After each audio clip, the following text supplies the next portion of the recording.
What up, ladies and gentlemen, Manny here. Welcome back to the channel. Welcome back to another episode of the epic Andromedawall, where I want to show you just some simple boulders I created, maybe run my mouth a little bit about them.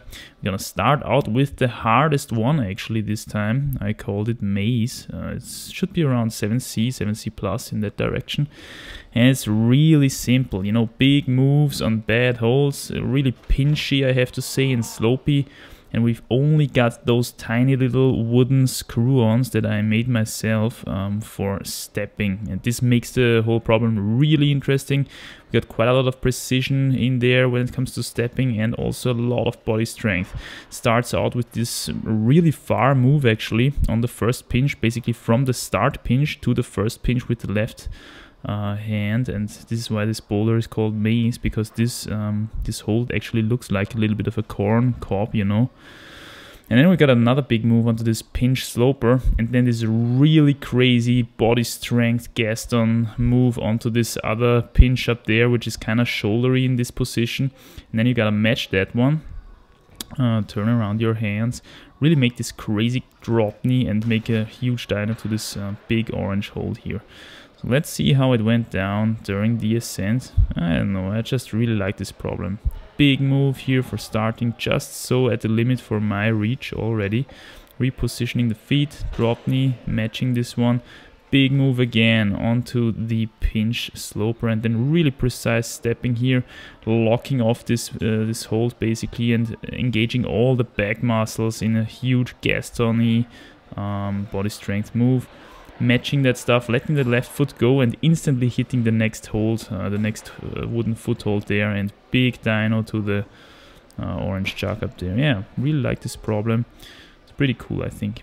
So let's see what we've got next. I think we are not gonna continue so hard this time. Deadlight, Sima, Deadlight 7A. This means as much as not easy in English, basically in German, Deadlight. And as you can see, it's pretty straightforward. We've got a couple of easier moves here at the beginning, a little bit of a dyno. Then we're gonna match this slopey edge here, another kind of crossover almost, and then another crossover jump to this gray pinch again, but this time from the right direction, which makes it really flowy actually. And then you gotta match this yellow slopey hold as well, and make another jump to this orange chuck hold. I really like this orange chuck hold. Obviously, it's a really good top hold, you know. A lot of I have the feeling that a lot of boulders are gonna finish off there. Pink pinch. This is another really cool problem, I have to say. Involves a pretty cool dyno onto this pink pinch. That's why the boulder is called like that. Basically from this really small edge with the left hand, big dyno on the pink pinch. And the thing with this dyno is that you have to hit this pink pinch really precisely, really accurately, because otherwise you're not gonna be able to sort the fingers in and you're gonna fall off. Big move to finish the boulder off. And this is also something I'd like to do from time to time, you know, not finishing off at a chuck, but actually at an edge, where it's not that easy to match that edge as well. So you got another crooks there.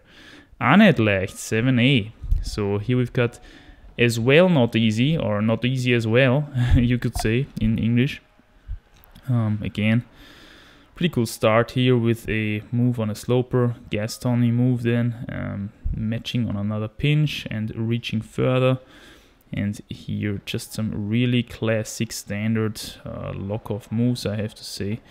And this one finishes off with kind of a cool sequence, I think, with this left slopey pinch here, and then reaching further onto this gray hold there, which is actually the crux move, because the pinch, you know, as long as you have the side pull, have the pinch in the side pull mode, so to say, the pinch is not that bad. But as soon as you're reaching further onto the gray hold, you kind of have the gray hold and the pinch in a vertical line, which makes the pinch really bad. I've talked about this before. This has something to do with hold directionality.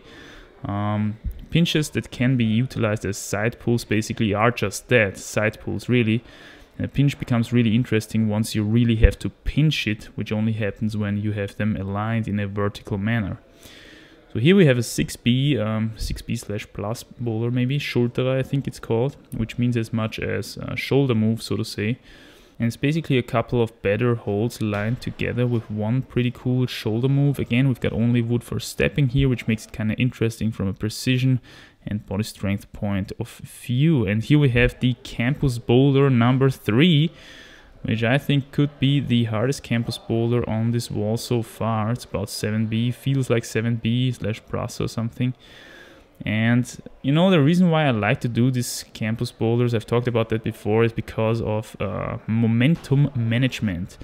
Campus boulders can teach you how to use your body when it comes to momentum and dynamic moves. So as you can see here, I'm just before finishing off, but losing my, you know, momentum directionality here completely, which is why I'm not able to finish it off. So let's see that again in a little bit of a slow-mo here. As you can see, I need to readjust my right hand on this crimp, and then I start swinging really laterally. And as soon as you're not swinging frontally, you know, to the wall and away from the wall again, you kind of lose this momentum that you need to reach further. So as you can see, this time I only swung once because I hit the right hold perfectly from the beginning. And this allowed me to actually finish off the boulder. Again, here in slow mode, we can see it. Swinging to the wall, making the next move, swinging outwards, and with the next swing, reaching to the, going for the top hold basically. So this is something that you can really learn from campusing boulders. You don't need to use particularly bad holds.